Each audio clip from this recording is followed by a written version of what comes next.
Aloha and welcome. In this video, we're going to be talking about security control types, and we've got a variety of them. So let's go ahead and open up our text here and get right into it.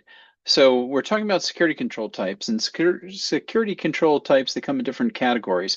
So a security control is a mechanism used to protect the confidentiality, integrity, and availability of an organization's systems and data.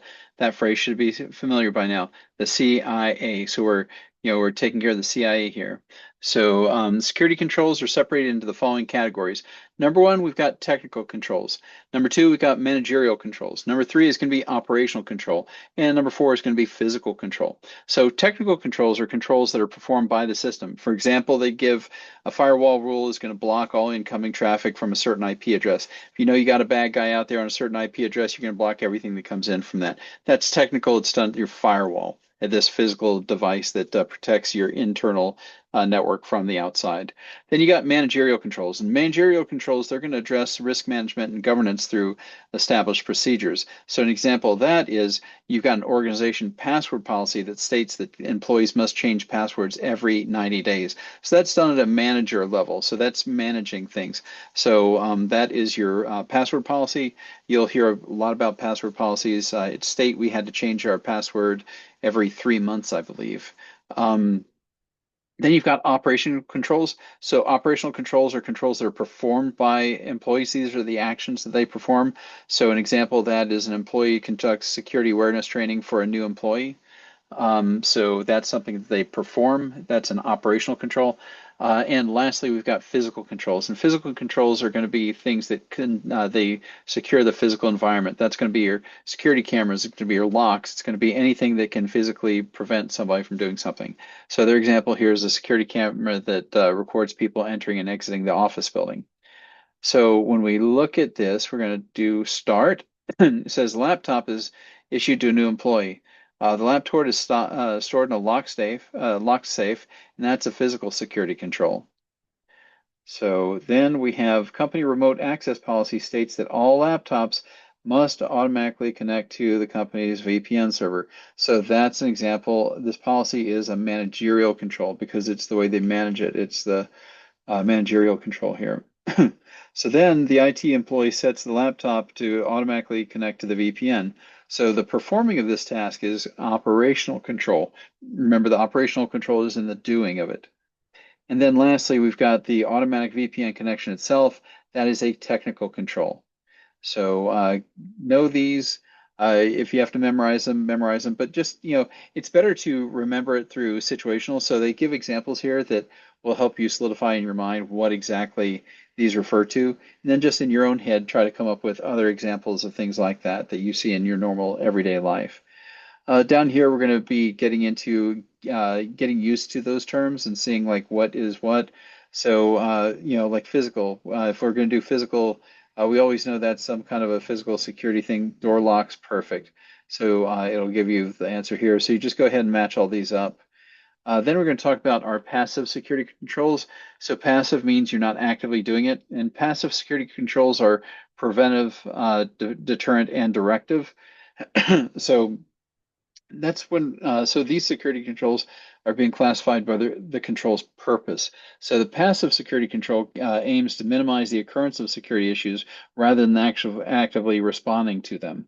So you want to prevent them essentially. So anyway, the passive security controls here, we've got preventative control. Preventative control is a control that prevents a security issue. So a locked door, that's a good example of one, because that's going to prevent people from entering the sensitive area that they're not allowed into. You've got a deterrent control. So deterrents can be things that'll deter an individual from violating security policies. Think of the sign that says, hungry dog, or, attack, guard on, or attack dog on duty, or whatever, things like that. Or you can have adequate lighting placed at all building entrances, so it's really bright, so people don't get the idea. Bright lights are associated with, deterring criminal activity. So there's that. And then we have directive control. So directive control is a control that gives direction. So an example would be an organization's laptop acceptable use policy. So all of you signed some kind of an acceptable use policy for electronics at your school. This is the same idea. This is a directive control. It's basically them telling you what you should do. So we're going to take a look at a participation activity here that talks about preventive, deterrent, and directive controls. So we start this out. Security controls are used to protect an unauthorized access when an employee leaves a computer unattended.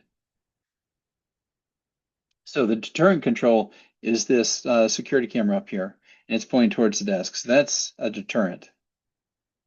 So the directive control is a policy stating that an employee must lock a computer when leaving the computer unattended. So he or she is supposed to actually put it into lock mode before they move because there's a policy, a directive policy that states they have to do that. And then lastly, we've got a preventative one. The preventative control here is the requirement of a user login to access the computer. So if they've locked it, then they're going to have to, the preventative thing here is they've got to actually use the username and password credentials to get back in. So that's the way we look at these three different types of passive security controls. Then over here, you're going to be looking at things, just pick one randomly. Offense is a what security control. So is it a deterrent? Does it deter people? Is it a directive? It's obviously not a directive. Or is it a preventative? So you can kind of narrow it down to deterrent or preventative. I'd say it has some deterrent value. It also is there as a preventative. I'm going to say preventative is probably the most one, and no, it's not. So the fence makes trespassing more difficult, but does not prevent trespassing. So the fence is not a preventive control, it is a deterrent. So it's a deterrent because they can still get through it.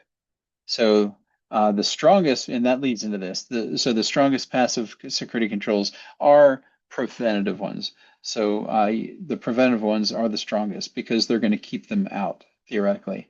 So here, the fence, it's a deterrent, but it's still overcomable, so it's not preventative. So active security controls, we've got detective and corrective. So detective and corrective security controls, they actively respond to a security issue. So no longer the passive, these are actually going to be responsive. So when we're looking at this, detective controls are controls that detect a security issue. So an example of that is like if you have an alarm go off or if you have motion detectors that go off, something that alerts people that they've detected some kind of an anomaly, some kind of a thing that shouldn't happen.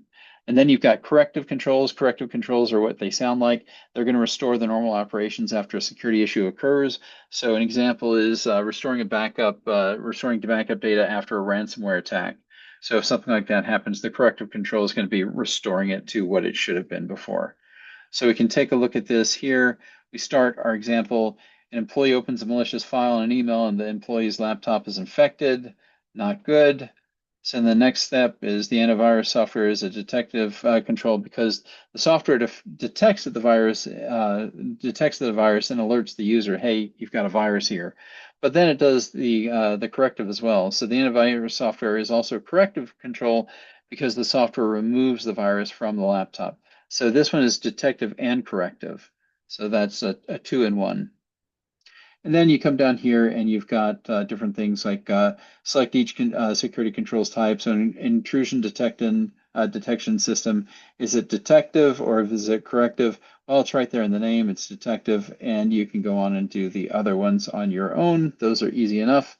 Then over here, compensating security controls. So this is kind of funny. So a compensating security control addresses weaknesses of existing controls or compensates for the inability to meet specific security requirements.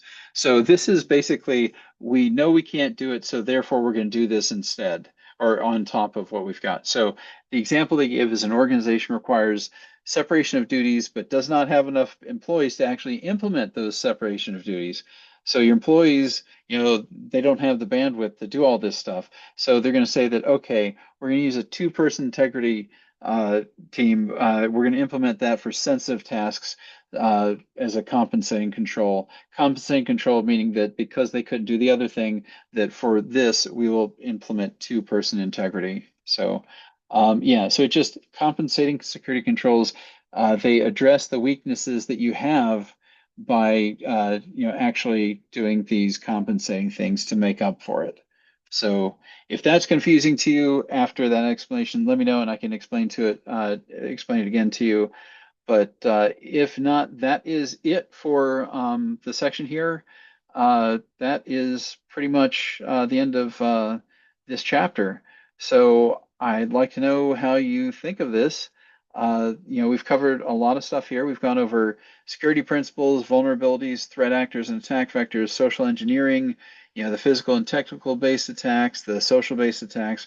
We've gone over malware. We've talked about malware like the spread, block, spy, mislead, and hide. And now we're talking about the security control types. So after this, we're going to go into labs. You'll be doing that on your own. They're pretty much self-explanatory, and I'll have you get back to me on that. So anyway, if you have any questions, again, feel free to reach out and ask me any questions you have. Email me at jsj3@hawaii.edu, and I will see you soon. Aloha.